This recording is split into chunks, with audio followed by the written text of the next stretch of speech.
सज्जनों, आज मैं आपको एक विशेष जानकारी देना चाहता हूँ। वह जानकारी है क्या मासिक धर्म में स्त्रियों के साथ सहवास करना चाहिए अथवा नहीं।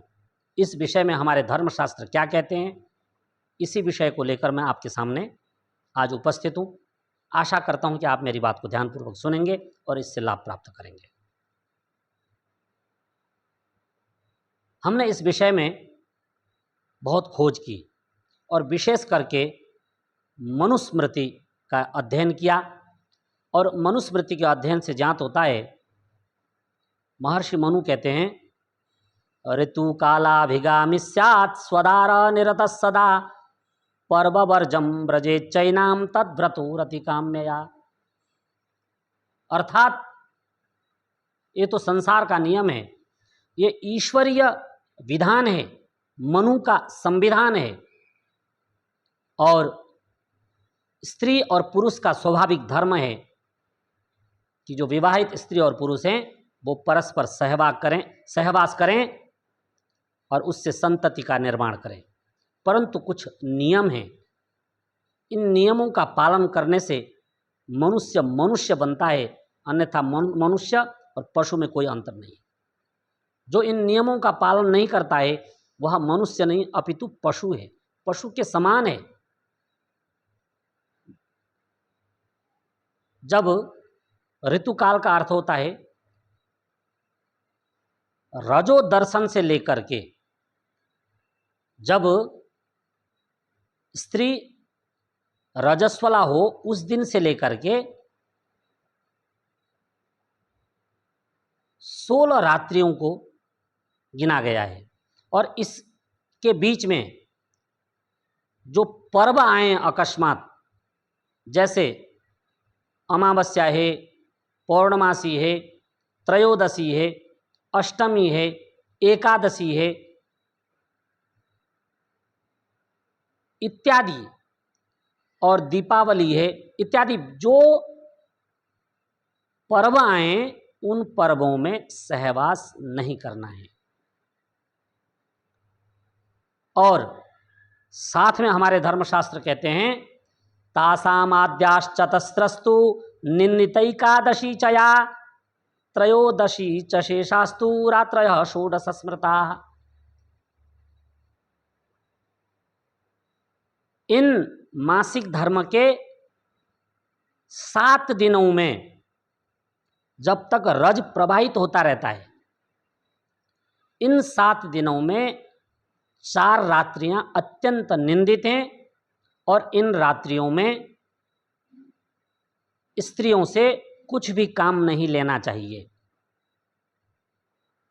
भारी काम करने से स्त्रियों के शरीर में बहुत नुकसान हो सकता है, क्योंकि उन दिनों में रज बहता रहता है और मानसिक संतुलन भी बिगड़ सकता है। इसलिए हमारे ऋषियों ने कहा कि 4 रात्रि अत्यंत निंदित हैं। इन रात्रियों में स्त्री से विशेष काम न कराएं, न उनका स्पर्श करें। स्त्री अपनी दिनचर्या करे, सुबह उठे, नहाए धोए, अपने हल्के फुल्के कार्य करे, परंतु घर के जो कार्य हैं उनसे बचे। अब जहां पर कोई भी नहीं है, तो मैं बार बार कहा करता हूं कि आपत्ति काले मर्यादा नास्ति। जब कोई नहीं है तो वहां पर तो करना ही पड़ता है। यदि कोई है तो फिर इन नियमों का पालन करें। और उसके बाद बाकी की जो 10 रात्रियां हैं उन रात्रियों में सहवास करें। इनमें भी उत्तरोत्तर की रात्रियां श्रेष्ठ हैं, यानी जितने ज्यादा परहेज किया जाए उतना ही अच्छा होगा गृहस्थ धर्म के लिए।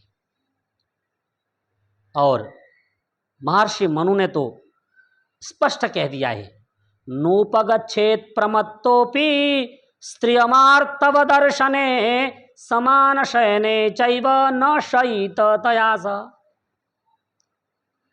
जब स्त्रियों का मासिक धर्म होता है, वे रजस्वला होती हैं, तो इन 7 दिनों में पुरुष और स्त्री एक बिस्तर पर न सोएं। कितनी बड़ी बात कह रही महर्षि मनु ने। न शयित तया सह, अत्यंत कामातुर होने पर भी, स्त्री से प्रेम करने पर भी इन दिनों में स्त्री के साथ एक बिस्तर पर न सोएं, अपना अलग बिस्तर बिछाएं और सोएं। यह हमारे धर्मशास्त्र की विशेषता है कि वो जो कुछ कहते हैं डंके की चोट पर स्पष्ट कह देते हैं। इसलिए हमारे यहां आज भी जो ग्रामीण भारत है, ग्रामीण नेपाल है, वहां पर इन नियमों का कठोरता के साथ पालन किया जाता है और किया जाना चाहिए। और जो लोग इसके विपरीत चलते हैं, महर्षि मनु कहते हैं वे नरकगामी होंगे। अब कुछ लोग कह सकते हैं कि हम तो नहीं मानते जी, तो इसमें वे उन स्त्रियों का भी नुकसान करेंगे और अपना भी नुकसान करेंगे। इन मासिक धर्म के दिनों में जो सहवास करता है उसकी आयु कम होती है, उसकी बुद्धि नष्ट हो जाती है, स्मृति विभ्रम हो जाती है और संतान नपुंसक पैदा हो सकती है, संतान अपंग पैदा हो सकती है, संतानों में चर्म रोग हो सकता है, कुष्ठ रोग हो सकता है। यानी जो माता पिता की गलती है वो संतान भुगतेगी। अपंग संतान पैदा हो गया, ऐसी कर लो, ऋषियों का नियम मत मानो। इसलिए मैं कहना चाहता हूं कि मासिक धर्म के जो 7 दिन हैं इनका पुरुषों को कठोरता के साथ पालन करना चाहिए और स्त्रियों को भी कठोरता के साथ पालन करते हुए इन दिनों में पुरुष को अपने पास आने नहीं देना चाहिए। जो इन नियमों का पालन करता है वो गृहस्थ धर्म में रहता हुआ ब्रह्मचारी है। ध्यान दीजिएगा, उसे महान तपस्वी कहा गया है। इसलिए मैं आपसे निवेदन करना चाहता हूं कि मासिक धर्म के दिनों में स्त्रियों के साथ दुनिया भर के जो पुरुष हैं वो सहवास न करें। वेद का जो उपदेश है, मनु का जो उपदेश है, वह पूरे दुनिया के लिए है, पूरे संसार के लिए है, पूरे ब्रह्मांड के लिए है, पूरे विश्व के लिए है। तो आज के लिए इतना ही। आपने मेरी बातों को बहुत ध्यानपूर्वक सुना। आपका बहुत बहुत धन्यवाद।